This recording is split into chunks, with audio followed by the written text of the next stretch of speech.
Sup you beautiful people. Hope you've had a fantastic day. Welcome to part 1 of What If Naruto was the conqueror of the Shinobi world. If you guys enjoyed this what if, comment down below and let me know. And go ahead and check out other what ifs in the channel after watching this video. Don't forget to subscribe and leave a like, and also share this video with your friends. So now let's start this video. Minato. Sunlight poured into the hospital. It was a cool fresh light, fitting for beginnings. Inside the hospital room, the light fell across Minato's face and touched an opening there, tugging on his lips, making the smile more radiant. The light flowed across the room, scattered 1,000 tiny rainbow beginnings on the shiny medicine bottle. So, Minato, have you decided on a name for the boy yet? Asked a curious Jiraiya, breaking the comfortable silence. Why yes, indeed we have. I think you'll like it, Jiraiya-sensei. Minato replied. Well then, out with it, brat. What did you decide to name him? Naruto, Minato said simply, allowing his smile to grow wider. It was the name of the protagonist of his teacher's first novel, The Night of the Attack. An involuntary chill ran down Minato's back as he turned around to see who was behind him. No one. His eyes instantly narrowed, all semblance of emotion gone from his face, now displaying a cold ruthlessness, the face of a Kage. Reveal yourself. Who are you? As soon as the words flew out of his clenched teeth, someone materialized right in front of him. He took in the man's appearance. He was wearing a long black coat and a white mask with ripples in the design, and a hole for one eye. God, was it a Sharingan? Me? I'm Toby. Nice to meet you, Hokage-san. I know as well as you that the name you just gave me is fake. Who are you really? What do you want? Oh? I thought the Yondarime Hokage of Konoha was supposed to be a genius at deduction. Surely you can tell my identity with a look. Do that trick of yours now. Deduce who I am. Toby's voice seemed falsely cheerful. Minato sighed. He really didn't have the time for this. At first glance, I'd say that you're an Uchiha. But you're not. If you were, you'd be a missing nin, except for the fact that there has been no Uchiha missing nin in the last 7 years. The masked man twitched. Therefore, you're not an Uchiha. And you look young. I'd say you are about 17, 18. That leaves us with only one alternative. Seeing as you have chosen to reveal only one Sharingan eye and the fact that you wear a mask to cover your face, I'd say you found an Uchiha in battle, culled him and took his eye for yourself. Toby took a step closer to Minato. The look in the masked man's eye told him he was wrong. Was the man angry? I see that I was wrong about that. Ah well. But, you seem to know me. I can see the recognition in your eyes. The masked man twitched again. And you're angry.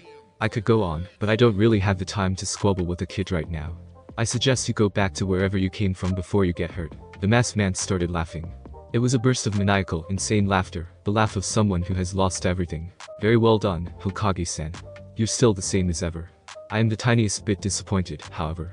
I thought, of all people, you would recognize me. I guess I've changed a lot more than I thought I had, said Toby, sighing. Minato, however, was even faster than Toby. Depending on who you asked, he was the fastest ninja ever to live. The technique Toby was using was definitely a space-time jutsu.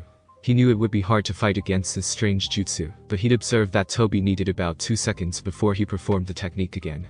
And that opening was all he needed. The two shinobi clashed, and this time Minato managed to use the opening. The tri-pronged kunai made its way into his hands as quick as a bolt of lightning, as he slashed Toby's arm in the 2-second window, before he could use the technique again. When they separated, Toby was bleeding. For a moment, the fight stopped as Toby inspected the nick on his arm. It seems that I underestimated you, Hokage-san. You've only grown better with the passing of years. Minato's lips turned upwards as he began running.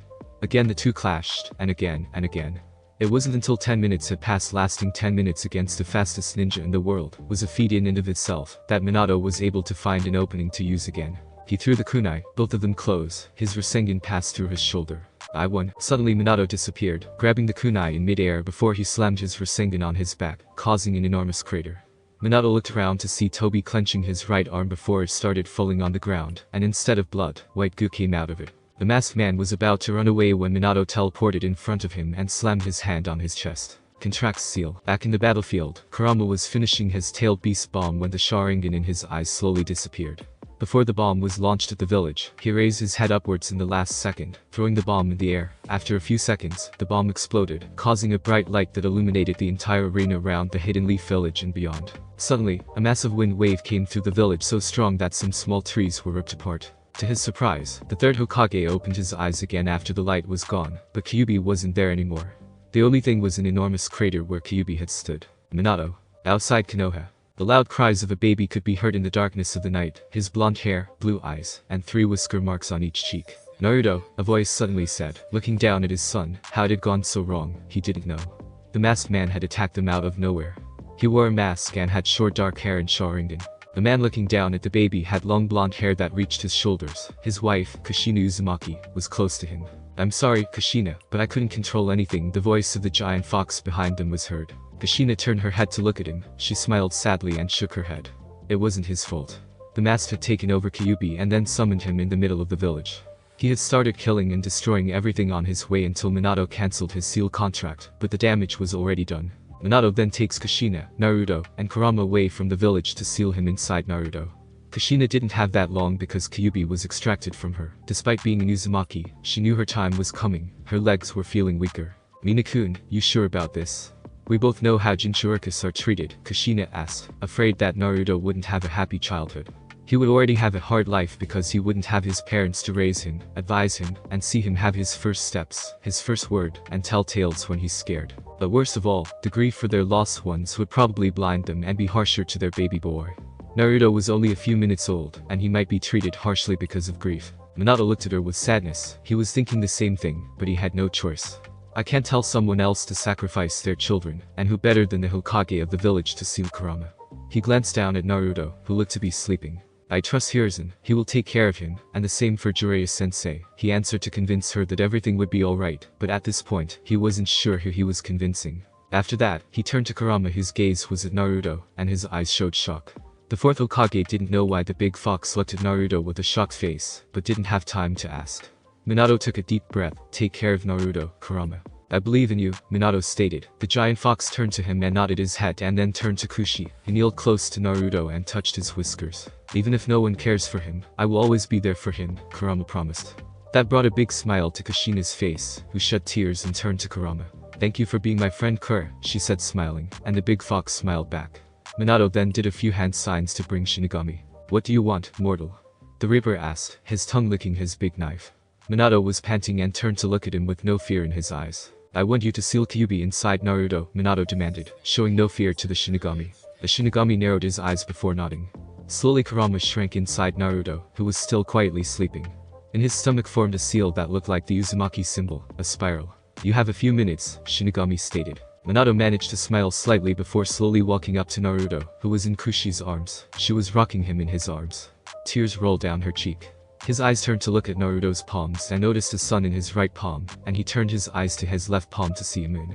Minato wondered what that symbol was, but he didn't have time for that now, not anymore. Lying close to his wife, he looked at what their love had brought to this world. A beautiful boy, he is perfect in every way possible.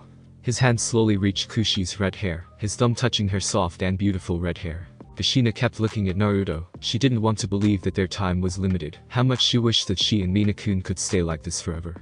"Kushi-kun, we need to say our goodbye," she suddenly heard Minato's voice. She slowly nodded her head. She looked down at Naruto again. His eyes slowly opened to reveal ocean blue eyes like Minato. She smiled at her treasure, and Naruto smiled a little. "He recognizes us," Kushina thought. "Naruto, my baby boy, I know you will have a hard time without us, but you should know Mina-kun, and I love you more than life itself. You will eventually grow up and with the time will come naturally to like girls. Choose a girl who loves you. He's always there for your happiest times and your lowest points. And you will soon meet Jiraiya. Don't become like him, but he's still a good man who will take care of you. I love you. Maisachi," Kushina said, tears streaming down her cheek. Minato smiled at Naruto, and his son smiled back. "Naruto, I want you to become what you want. Do something that brings you happiness. Kakashi will be there for you as well, I know it. Please, if you become a shinobi, be strong and take care of your loved ones, and as your mother told you, chose a girl that loves you and is a bit hothead." Minato felt everything slowly darkening. The last thing he saw was his son crying in Kushi's arms before everything went dark, and his head fell in the cold ground. Kushina's chest was barely rising. She could hear Naru crying in her arms, but her whole body started feeling numb, her legs first, and now her arms didn't feel anything anymore. Her eyes still at her treasure with her last strength, she smiled at him, and her chest stopped racing. Naruto started crying even more and not stopping. His blue eyes slowly changed, his pupil shrank, and his eyes began to change color from blue to metallic purple. The white area of his eyes completely disappeared and left the eyes completely purple. 3 rings appeared in a rippling pattern out from the center. His eyes stayed like that for a few moments before turning back to normal blue eyes. Hokage office. Sir Toby stood alone in his office, deep in thought. The only sound heard in the office was the sound of Naruto crying his heart out. He had been crying since the old Hokage found him. Despite him trying to cheer him up somehow, he didn't stop. He kept on crying and didn't stop. Because of the sudden attack from Kyuubi, the hospital of Konoha was full of injured people. The nurses and doctors left were doing everything they could to save people. To the old Hokage's surprise, a medical ninja checked on Naruto to see if he needed anything. Naruto was perfectly healthy and just needed milk. The nurse feeds Naruto, but the newborn starts crying again after that. Hokage didn't understand how things could have gone south so quickly, and the place was secured, so why did this happen? Minato was there to make sure Kyuubi would not escape, but it seems that wasn't enough. Earning a headache, he massaged his temples. How Kyuubi escaped and ended up attacking the village was a mystery, but the old Hokage had another question on his mind. The strange symbols in Naruto's palms, a sun, and a moon. After he had put Naruto in the crib, the old Hokage had started searching through books to find anything that might help his situation, but it seemed there was nothing there. Suddenly the door opened. Inside came walking a pale-looking Jiraiya. His usual happy face was gone. Instead, a frown had conjured his face. The last time the old Hokage remembered his student to look like that was when Iwaki and Dan had died on the battlefield. Tsunade still hasn't been able to move on since Dan died. Jiraiya, what happened? Jiraiya interjected him. The old Sannin had been outside the village to do his spying duty when he received a toad informing him of the tragedy in Konoha. Originally he had wanted to wait until Naruto reached 1 month old to see him, but instead, he got information that his prized student wasn't anymore, his son in all but name. I don't know how it happened. Kyuubi showed in the middle of the village out of nowhere. Minato took him a few miles outside Konoha to seal him inside Naruto. Kushina had not been able to survive the extraction, and Minato sealed Kyuubi using Reaper Death Seal, the third Hokage said with a grave tone, barely a whisper. Jiraiya closed his eyes and took it all in. His student was gone. How it could have gone so wrong. He felt tears in his eyes, but he didn't want to cry now. He shouldn't. He opened his eyes again, took a deep breath, and looked at the blonde bundle that had fallen silent in the room. It seemed to be tired of crying and had fallen asleep. Walking over to him, he noticed his sunny hair like Minato, whiskers in each side of his cheek. His cheeks were red and puffy and the same for his eyes. Looking at him now, Jiraiya could see the similarities. Looking closely at his face, for a moment, he felt like it was Minato. Moving his head away in fear and sadness, he couldn't look at him right now, and it reminded him so much of Minato. He felt his sadness rising all over again, like a violent river taking over all his body to the darkness of abysses. Jiraiya's thoughts were broken when he heard the voice of his sensei in his ears.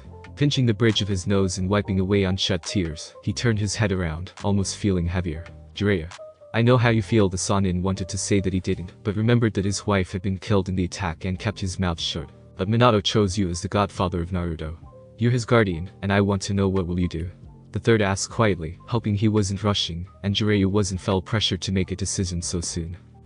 He paused and turned around, not daring to look at his sensei right now. I need to make sure that the other villages don't try to attack us.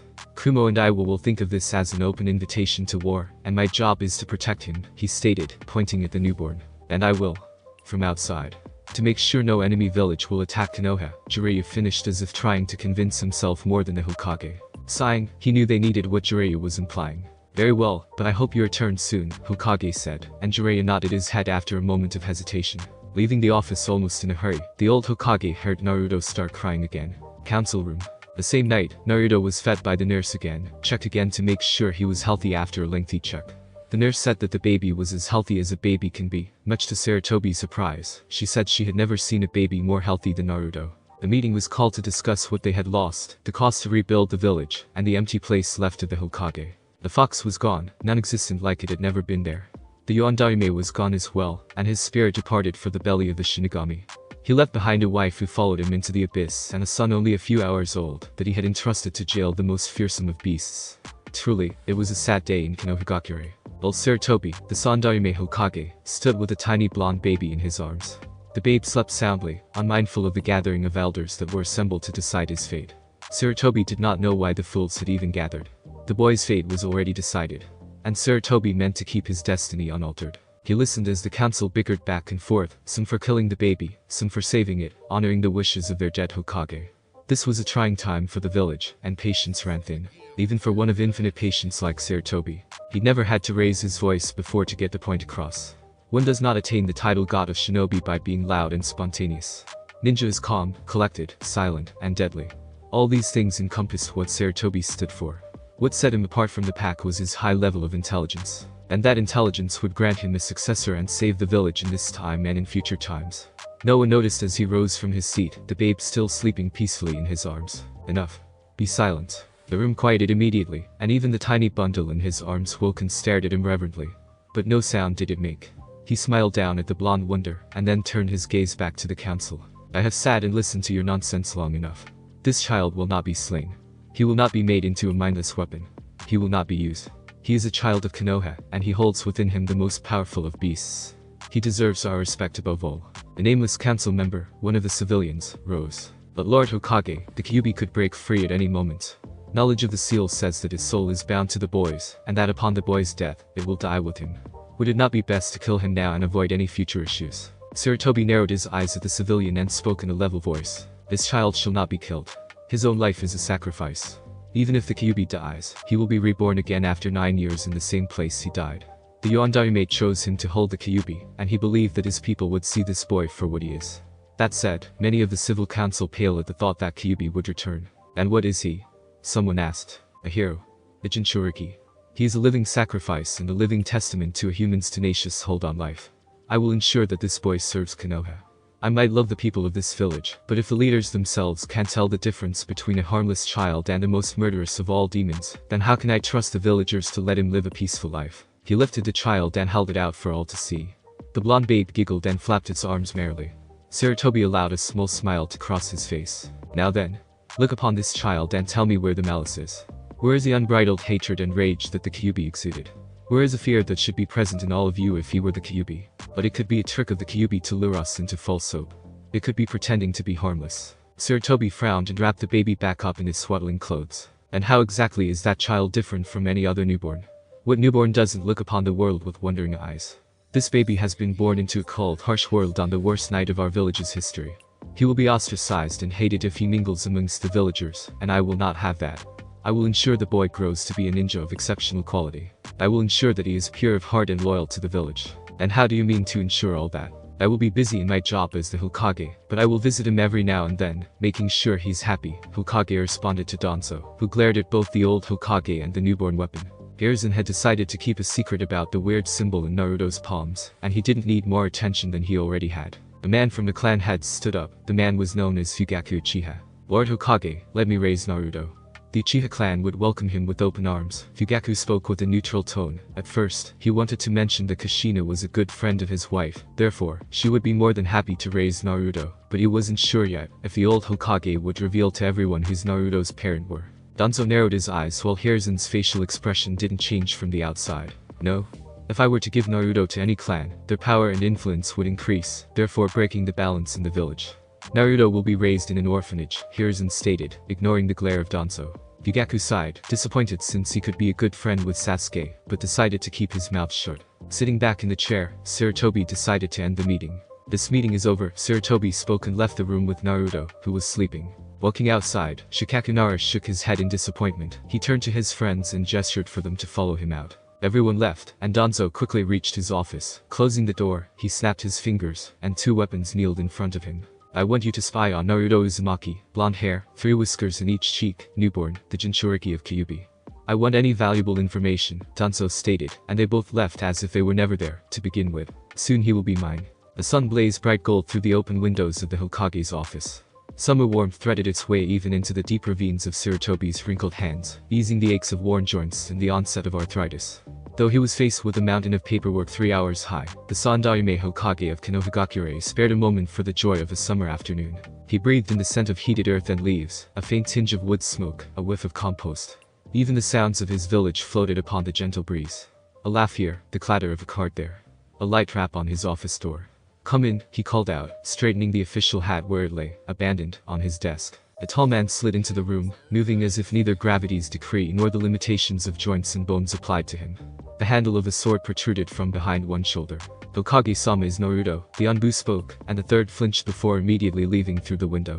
Earlier, the streets of Konoha were crowded this morning as people returned from work, and families went out for dinner.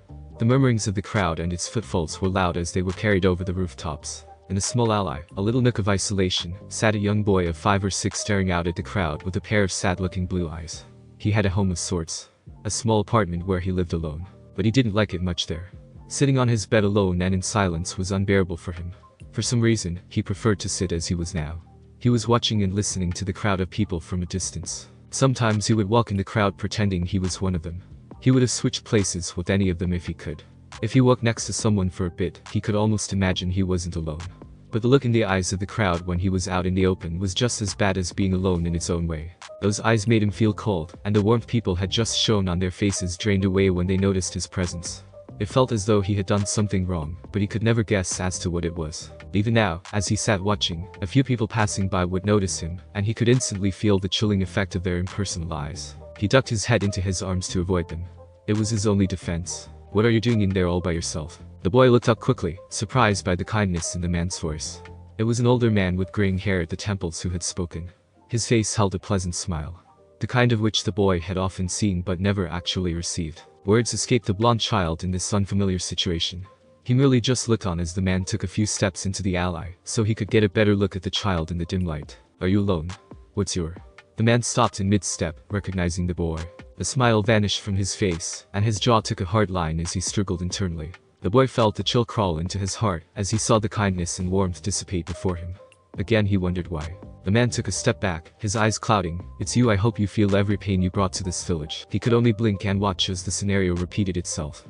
It was not completely uncommon for people to act like this towards him. The man was back at the alley entrance now. "My daughter." The man shook his head at the floor. "If only you had never come, she would still be." He was unable to finish the sentence as he covered his mouth and left. A few in the passing crowd noticed and watched the boy for a time before they continued to wherever they were going. The small blonde boy just sat there unmoving even after the man had left. His body and mind were felt numb from the cold he felt in his heart. He would cry, but he couldn't. Something in the way people treated him made him feel as if it were his fault. That they should be the ones crying while he had no right. People ignored him, everyone ignored him. They didn't harm him physically, but they always gave him hateful looks. Naruto heard the whispers around him, calling him a monster. Some called him demon, but the little blonde never understood why.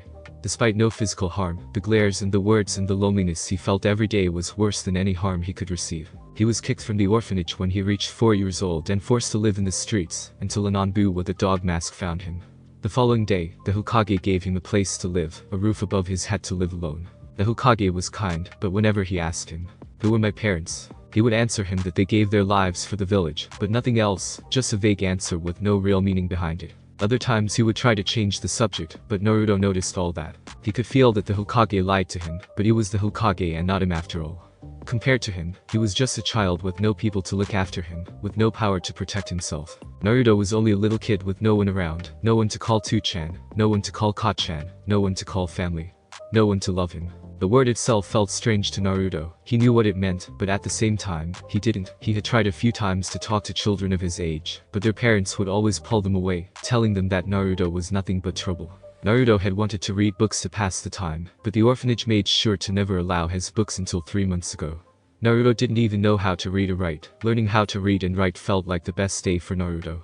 Hours passed, and he continued to sit there waiting for the sadness to go away, so he could return to his empty home. The streets were empty at this late hour, and the city had quieted. It was in this deep silence that he thought he heard something. It was a faint sound, but it seemed to grow louder in his ears as he focused on it. It was rhythmic. Drip drip drip. He closed his eyes to focus harder. The sound grew louder still. It started to sound like it was right next to him when he opened his eyes and found himself somewhere unfamiliar. It was an enormous and very dark hall. The floor was only slightly flooded, but the water came up above his knees since he was so small. He pressed his lips together, feeling afraid. Only slightly, though. He began to walk, his curiosity growing as he did so. In truth, he did not want to leave this place. He did not want to go back to the alley or back home. Well, he was afraid. He also had an odd feeling about this place. Or maybe it was the lack of emotion. In any case, he recognized that he was not alone here. He walked till he came to an enormous gate that was locked tight, the type of which he thought was supposed to keep him out, until he heard a raspy breathe from within the darkness. Then it seemed more likely it was to keep something from getting out. The blonde peered into the darkness behind bars looking for the source of the breathing. Before Naruto could get closer to see who or what was behind the gate, he suddenly felt a gaze behind him. But he didn't feel malice coming from this one. No, this one felt calm, even calmer than the gaze of the Hokage. Felt like the feeling he got around in nature, a sense of peace and belonging. Slowly turning around, almost afraid that whoever looked at him with kindness would disappear, and Naruto would understand that it was just his imagination. Fully turned, he saw strange purple eyes looking at him directly in the eyes. Naruto didn't know why, but he felt he had seen the older man before. The man looked old, but the most surprising thing, he was floating above the floor, his legs in a cross position, and below him were 6 strange dark balls. From the naked eye, the balls looked usual, just dark color, but Naruto could feel something strange, a feeling. Naruto's focus turned to the older man again, and he had a long pointy beard and 2 fangs on his forehead. Slightly pale skin, his hair spiky and brown, and a strange small red circle on his forehead had smaller dark circles. Wearing a long white kimono that covered his entire body, across his chest were 6 painted tomo. Despite being old, Naruto could feel the insane strength in him. His chakra was enormous. Compared to Hokage, he felt like a dragon compared to an ant. Naruto stayed silent, not knowing what to say. He still wasn't sure where he was. "It's good to see you, Ashura and Indra," the man called Naruto with melancholy on his tone, taking Naruto by surprise. Talking to him as if he knew him, but Naruto was sure that he had never seen the man before. "Indra? Ashura, who are they? And why is he calling me like that?" Naruto asked himself, and for a moment, he thought the older man was mistaken, but the strange cold feeling he usually got when someone lied to him wasn't there this time. Naruto opened his mouth to respond, but found no words leaving his mouth, closing it. He took the courage needed and asked, Who are you? And why are you calling me Indra and Ashura?" Naruto asked respectfully and not meeting the eyes of the older man. Despite feeling calm and his gaze was kind towards him, Naruto had understood the hard way not to look people you don't know in the eye. Some people in shops had started throwing things at him this one time. Another time, he had wanted to look at a mask, but the shopper had pushed him roughly to the ground. His back had ached the whole day, but the worst part, the shopper had thrown the mask to his head with enough force that his forehead had started bleeding. Naruto had looked around the crowd of people that had gathered to see if anyone wanted to help him, or maybe looking at the shopper with disapproval and anger. But instead, the crowd had looked at Naruto with anger, earning approval looks from them. The crowd had gathered around him, and for a moment, Naruto was afraid they would start beating him. But instead, after a minute, the crowd had split up, some glaring daggers at him, piercing his little heart like knives. Naruto had cried himself to sleep that night, talking to himself, asking himself why no one was with him. Escaping his thoughts, the older man chuckled and smiled at Naruto that the blonde gladly returned. He smiled and spoke with a tone almost like an old friend. "My name is Harem Otsutsuki. I'm what people know as the Sage of the Six Paths," he introduced himself, still smiling warmly at the little kid in front of him. Hagoromo glanced at the moon and sun symbol on his palms. He had no doubts who the kid was, and he could swear he saw his son standing behind Naruto, like guards. Ashura with his usual happy face but almost looking wary, while Indra had a cold hard look on his eyes, his Mangekyo Sharingan shining like a dark and red star, his Mangekyo looking like the symbol of Uzumaki clan. Behind his back was tied the war fan, gun by. His face was as emotionless as the day he fought against Ashura. Naruto realized where the older man was looking, moving his palms behind his back, almost afraid. He knew about the strange symbols on his palms, even asked the Hokage what they meant, and to Naruto's surprise, the Hokage actually didn't know the answer. Naruto, of course, had tried to wash it away. He remembered one time, he wanted to wash it away for almost an hour straight without stopping, thinking they were the reason that people hated him after this one woman had called him a freak, and that the symbol was there to show everyone, that he's a monster in human form. Hiding his hands away, he turned to look at the older man again with a confused look. "Sage of Six Paths?" Naruto asked with a tiny voice, almost afraid to ask, his eyes still focusing on the floor. Hagoromo frowned, his displeasure visible. He didn't really understand why the Kage would let the village treat Naruto like this. It is almost like he wants Naruto to betray the village. The Jinchuriki is supposed to be the most secret weapon of the village. Literally, everyone in the village knows his identity when it is supposed to be top secret, so that the information wouldn't come out, and no enemy shinobi would try to assassinate him, and therefore getting rid of the most powerful asset of the village. Not only that, but the Biju would be revived in the place he died, and without the fourth Hokage this time, and without an Uzumaki to hold the insane strength of Kurama, the village would be destroyed. Knowing the kid didn't know who he was, Hagoromo smiled again, trying to ease the tension the kid was feeling. "You don't have to be afraid of me, Naruto, as for who I am. People around the world know me as the father of all shinobi. I walked this land almost 2 millennia ago." Naruto gasped at the information and immediately bowed his head respectfully, but decided to say nothing since he didn't know it would be appropriate to talk without being asked. "As I said, you don't need to be afraid. And we don't do that here. I'm sure you have questions, so feel free to ask away," Hagoromo spoke with a kind tone. Naruto said nothing but could feel that the old man truly meant it, so he took a step forward, his hands slowly moving in front, and not hiding behind his back anymore. Slightly relaxing, he decided to ask a question. "Why are you here? And how are you alive?" Naruto asked, but almost sure that the man in front of him couldn't be alive, at least not in the way humans are usually alive. Hagoromo chuckled at him. "I'm not really alive, and I won't be here for long. I'm here because of you," Hagoromo spoke and pointed towards his palms. Naruto, understanding, looked downwards at his palms almost in hesitation. "You know why I have the weird symbols?" Naruto asked, looking back at the older man again. "The moon and the sun shows that you're the reincarnation of my sons. Ashura Otsutsuki and Indra Otsutsuki," Hagoromo answered and saw the gears working on Naruto's head. After a second, Naruto raised his eyebrows. "Reincarnated why? Naruto asked, but at the same time, he couldn't really believe it. He knew a shinobi could do many things, but reincarnation is something he had never heard of. Again, he didn't know that much, since his sources of books and materials to read and earn knowledge were very limited. The old Hokage gave him enough to eat and drink and buy a few things, but sadly every store sold him at 3 times the price. Therefore leaves him almost no money to spend on books, much to his annoyance. Naruto had wanted for some time to ask the older man to give him more money probably, but figured he didn't have more, but at the same time, Naruto wondered if his parents had left him anything. If they were shinobi, just as Hokage stated, then the chances that they must have left something to him were high. My son Ashura and Indra were brothers but at the same time, enemies.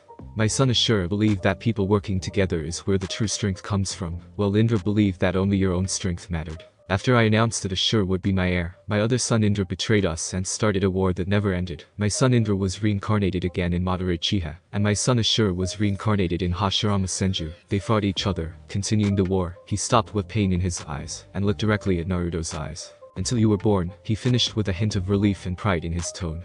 Naruto understood what he meant, but at the same time wondered why would that happen. He knew who Senju Hashirama was. The first Hokage was still known as the god of shinobi.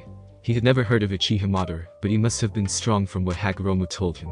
But this confused Naruto. He wasn't of the Uchiha clan. Hell, Naruto was sure that he didn't belong to any clan as far as he knew.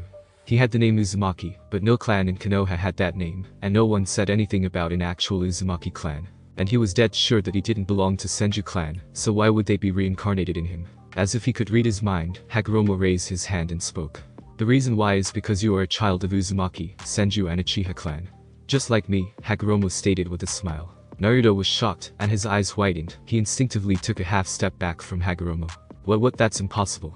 If that's true, why hasn't the Uchiha clan raised me? And I have never heard of Uzumaki clan, Naruto stated with both happiness and anger in his tone. His teeth clenched, his eyes narrowed, and his knuckles turned white as milk. If what the older man said was true, then why didn't he have a family? His parents might be dead, but what about the others? Did the others of his clan not care for him to raise him, or did they see me as a monster? Naruto asked himself in the end, with a tear developing on his right eye. Did they abandon him? Did no one really love him? Did they call him demon behind his back like all the others? I don't know why Naruto. He was interrupted by a third voice in the big dark hall. Perhaps I might answer that. Naruto looked around to see who talked when he saw a pair of giant red eyes looking at them from behind bars. The blonde didn't know why, but he didn't feel scared or threatened by the creature behind bars. He felt relaxed, and a feeling he usually got whenever he ate ramen to Ichiraku. Hagoromo chuckled and turned to look at Kurama with kindness. It's been a long time, Kurama. Thanks for listening. I do hope you enjoyed. If you want the next part of this video, like, subscribe and comment down below, and turn on the bell notification. And also check out other videos that I have created and enjoy. See you in the next video. Peace.